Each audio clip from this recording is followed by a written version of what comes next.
Coming up on Jerusalem Dateline, a brutal attack at a synagogue in the UK on Yom Kippur leaves 2 dead and 3 seriously injured. The Gaza aid flotilla intercepted by Israel and shown to have been bringing no aid. Plus, Dinesh D'Souza on his new movie, The Dragon's Prophecy. And the world's silence regarding Hamas atrocities. And one woman's story of survival at the Nova Music Festival. All this and more coming up on this edition of Jerusalem Dateline. Hello and welcome to this edition of Jerusalem Dateline. I'm Chris Mitchell. Israeli leaders reacted strongly to the terror attack at a British synagogue on the holiest day of the Jewish calendar, Yom Kippur. Also on Yom Kippur, the Israeli Navy stopped the pro-Hamas flotilla headed for Gaza. And regarding President Trump's peace plan, Hamas appears to be backing away from accepting it. Here's the latest on these and other stories. As Jewish people prayed in synagogues around the world on Yom Kippur, the terrorist attack outside a synagogue in Manchester, UK, left 2 dead and 4 others seriously wounded. The police say one of the 2 men killed may have died from a police bullet. Tonight, our first thoughts are with the families of those people who died, those injured, and those traumatized by this and horrific anti-Semitic attack on our Jewish friends and neighbors. We condemn it outright. Following the ramming and stabbing attack, police immediately tightened security at synagogues throughout the country. British Jews felt such an attack was inevitable amidst increasing anti-Semitism in the UK. And Israeli leaders expressed their grief and said they have been warning about such attacks. Israeli Prime Minister Benjamin Netanyahu said in a statement, Israel grieves with the Jewish community in the UK after the barbaric terror attack in Manchester. Our hearts are with the families of the murdered, and we pray for the swift recovery of the wounded. As I warned at the UN, weakness in the face of terrorism only brings more terrorism. Only strength and unity can defeat it. Israeli President Isaac Herzog revealed he had written a letter to British King Charles III a few days ago warning of rising anti-Semitism and anti-Israel hatred in the UK, along with Australia and Canada. Here in the Middle East, off the coast of Israel and Gaza, the Israeli Navy intercepted dozens of ships in the pro-Palestinian flotilla coming from Europe. The Navy brought the activists to Israel on Yom Kippur for deportation. And while activists demonstrated against Israel around the world, Israeli police spokesman Dean Elsden walked viewers through one of the largest vessels in the flotilla. And while we're processing this boat, there's one thing missing, guys. All this aid that they were supposed to bring into Gaza, which explains one thing to me, I'm sure it explains to you, that when we and multiple other countries offered them to take this aid and bring it to the Gazans, we could facilitate its safe arrival, they flat out rejected it. And now we know why, because it was never about bringing aid to Gazans, but it was all about the headlines and the social media followings. Inside Gaza, the war continues as Israel is keeping up its attacks on Hamas, and the IDF said terror organizations in the Gaza Strip are continuing to try to sabotage aid distribution centers by launching projectiles at the sites. There are conflicting reports about whether or not Hamas intends to agree to President Trump's peace plan, but if they do not accept it, they would demand changes. But the U.S. and Israel reportedly won't negotiate. Julie Stahl, CBN News, Jerusalem. Since the State of Israel was established in 1948, the Israel Antiquities Authority has been the center of the country's archaeological research and preservations. Then came October 7th, when a group of Israeli archaeologists had to take on a unique role. CBN's Paul Petit explains.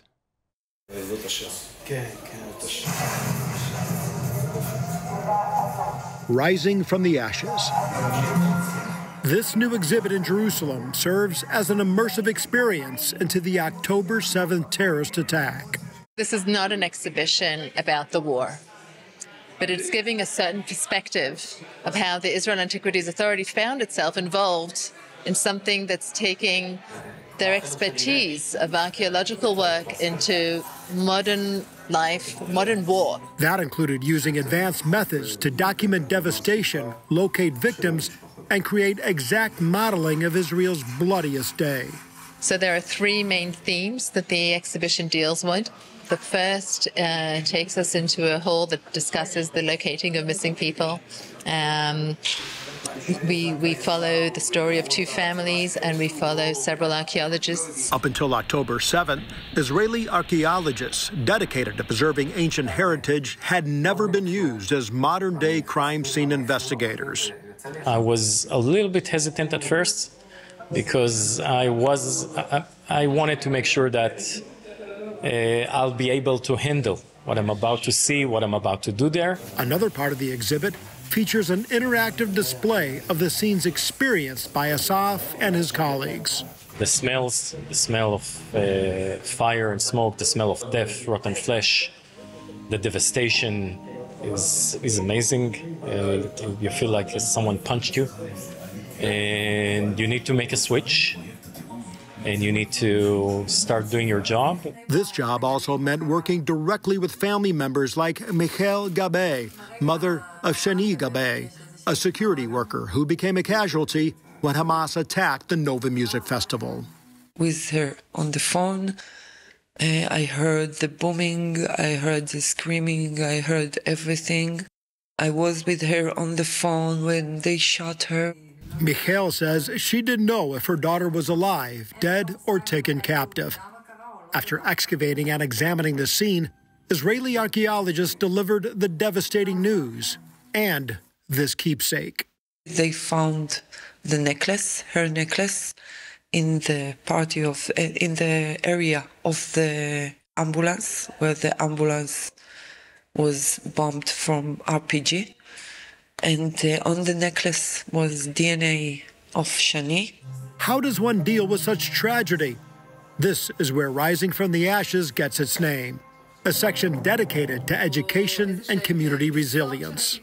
It's part of our history, and unfortunately, this has become a very painful link to this country, in the link of the Jewish people to this country, and in the link of the history of thousands of years of continuity in the land of Israel.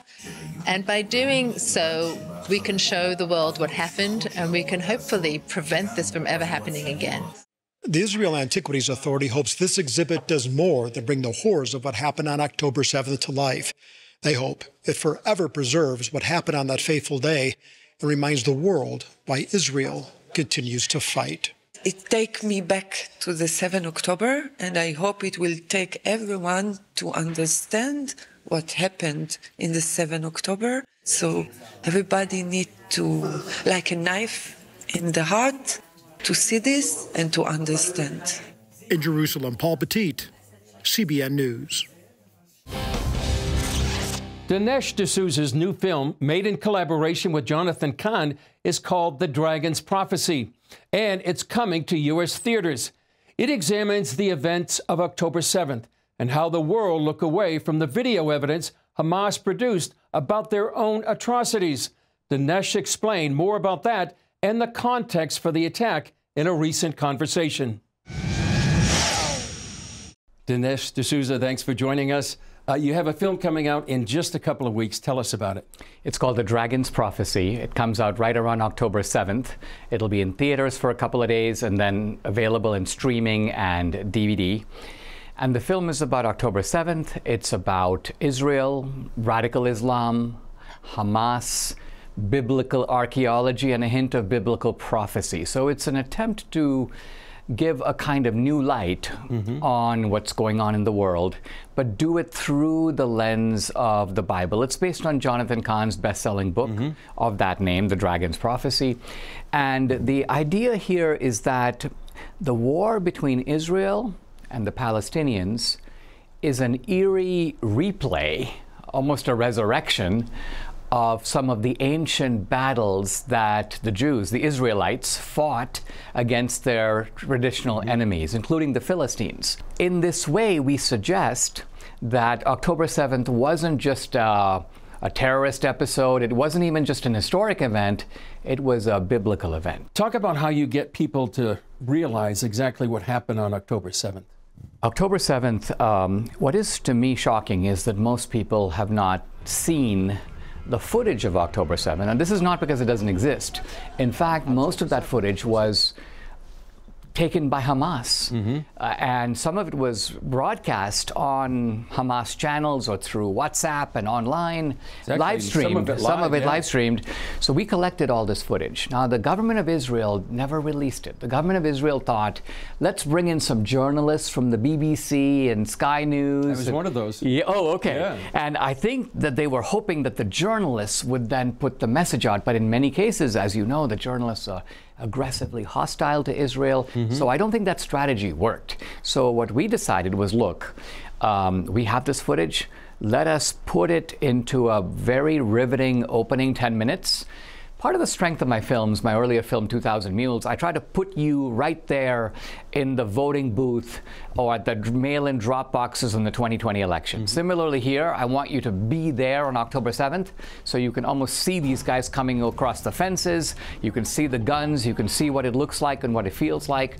And so it's a little raw, and we have a kind of a graphic warning on the film, but I think it's very important for people to sort of see and experience in a way that only a movie can show you the actual truth of October 7th. Yeah. How do you attack this idea that Palestine shall be free from the river to the sea?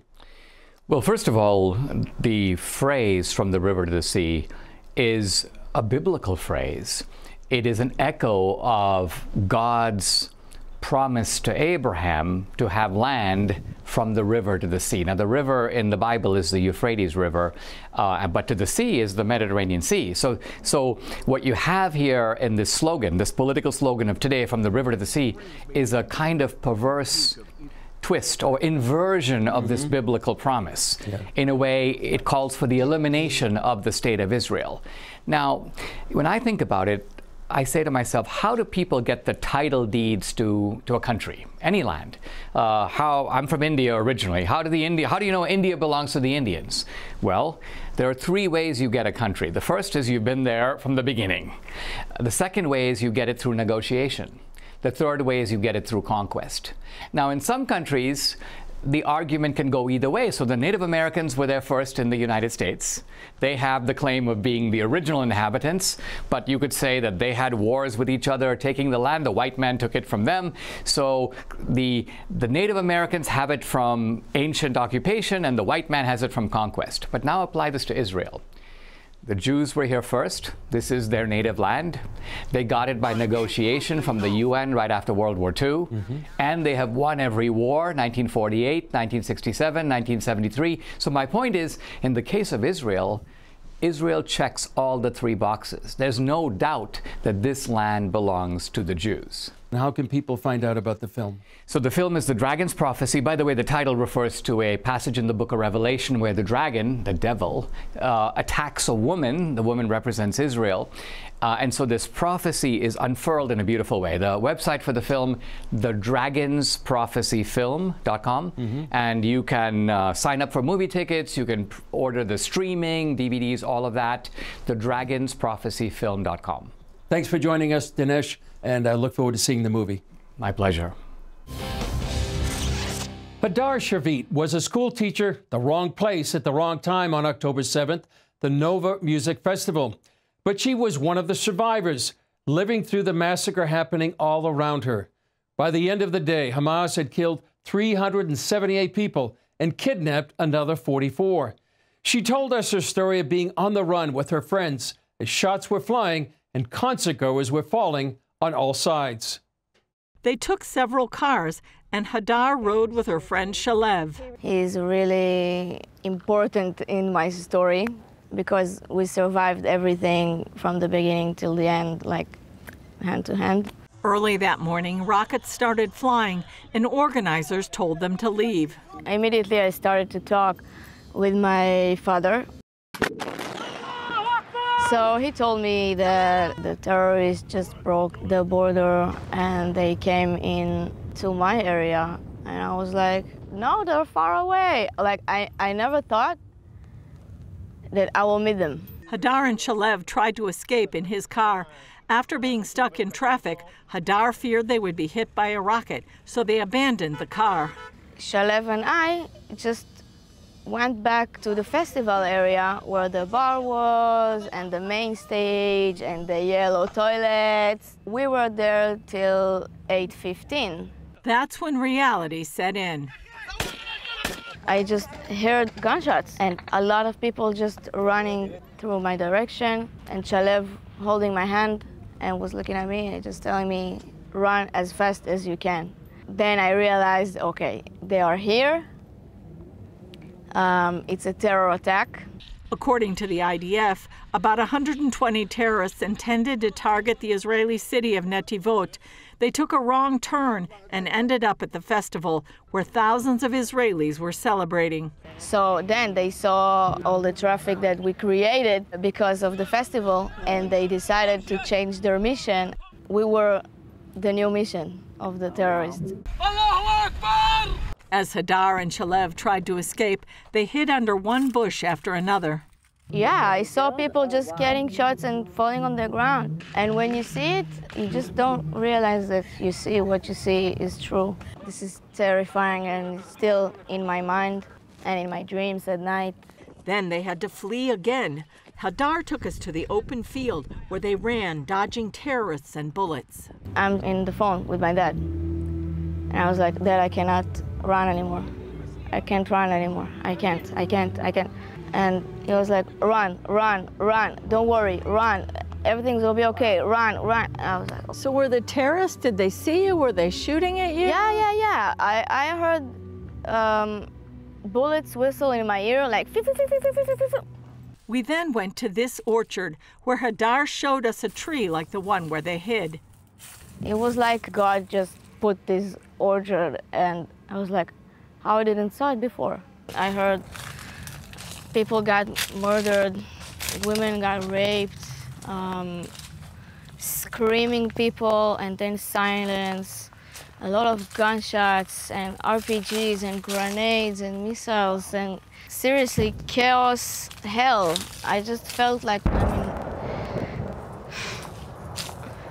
that's what I heard all the time, boom. With fruit on the tree, the branches formed what she called a dome where they sat for 5 hours. There were walking terrorists like over here inside the orchard. We saw them, we heard them, they didn't saw us. There were a lot of miracles inside this orchard, a lot of miracles. Finally, when the shooting eased up, they heard Israeli soldiers and left their hiding place. We said, civilians, don't shoot on us, because we surprised them. And then I realized that I don't need to be any more close with my emotions, that I can cry, that I can scream, that I can express my fear. The soldiers took her to the Ofakim police station where father and daughter were reunited. The hug that we gave to each other, I felt like, I cannot explain the feeling. And then from that moment, the PTSD war started. Right. Hadar believes she's now on a mission to share her story. I'm Jewish, I'm Israeli, and this is the history. It's like a second Holocaust. She wants the world to know Israel is a peaceful place despite the enemy's desire to destroy it. I know it sounds funny because all the wars that we're going through, but the people are peaceful and we all want just peace in the world. We are the only Jewish country in the world, so when you say what is Zionism, Zionism is just the right for the Jewish people to have a land for their own and to have a place for their own and country for their own. Julie Stahl, CBN News, the Nova Festival Memorial at Re'im, Israel. 2 years of war have had a devastating psychological and financial impact on many Israeli families. To ease that burden, CBN Israel is partnering with an organization to provide daily school meals for children who might be going hungry. Take a look. Today, CBN Israel prepared nutritious sandwiches for hundreds of Israeli school children suffering from hunger. The staff worked together to make the sandwiches, which would help the children get through the school day while relieving the financial burden on their families. This project is part of an ongoing partnership with an organization that runs this program daily. We provide breakfast for unprivileged children all around Israel, children who have food insecurity. So we give breakfast for them in school. 17,000 kids receive full breakfast every day from Nevet. And what we're meaning is to give them the opportunity to learn and to focus on studying and not to care about the food and the other aspects. So CBN, the donation, gives us the opportunity to subsidize those breakfasts to the schools. And also they help us to make sandwiches, which is great and helps the school a lot. So first of all, thank you for your donation and your help. It helps us a lot to create this program and to increase our activity all around Israel. It's just their meaning and they're willing to help. It's very, very grateful, and we are so thankful for that. They just help a child in the end to study and to change his future. I mean, this is how people and kids can create better future for them. So when they eat healthy food and they can concentrate on school, this is the way to shape your future and build a better future for yourself. And you can do that with thousands of kids every day, so it's amazing impact. Next week, Jewish people around the world will follow the biblical command they've kept for thousands of years, to live in temporary dwellings during the Feast of Tabernacles, or Sukkot. Here's a look at what this holiday is all about.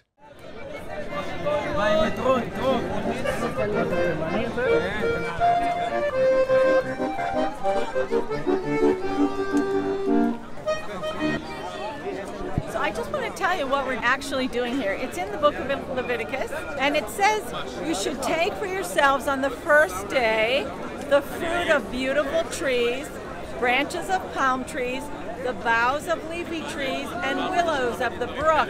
These funny-looking lemons are called etrogs or citrons. They're citron fruits, and they are edible, but we don't buy them to eat at this time of the year. You want to make sure you get one that doesn't have a blemish in it, because it's a special fruit that it speaks about in the book of Leviticus for this holiday.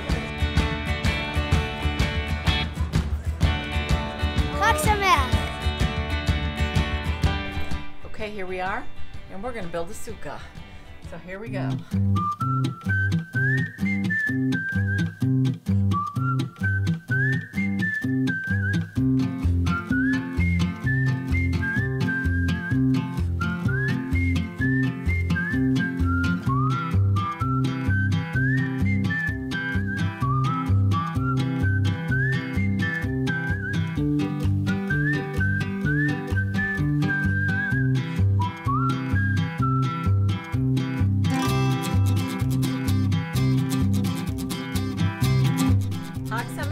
Have a happy holiday.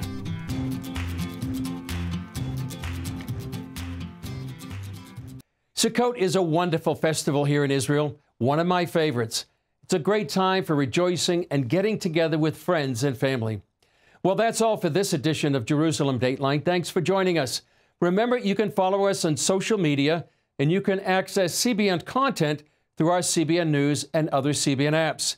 And please keep praying for Israel, the IDF soldiers, and all those caught in harm's way. And as always, pray that the hostages come home safely and soon. I'm Chris Mitchell for all of us here at the Jerusalem Bureau. We'll see you next time on Jerusalem Dateline.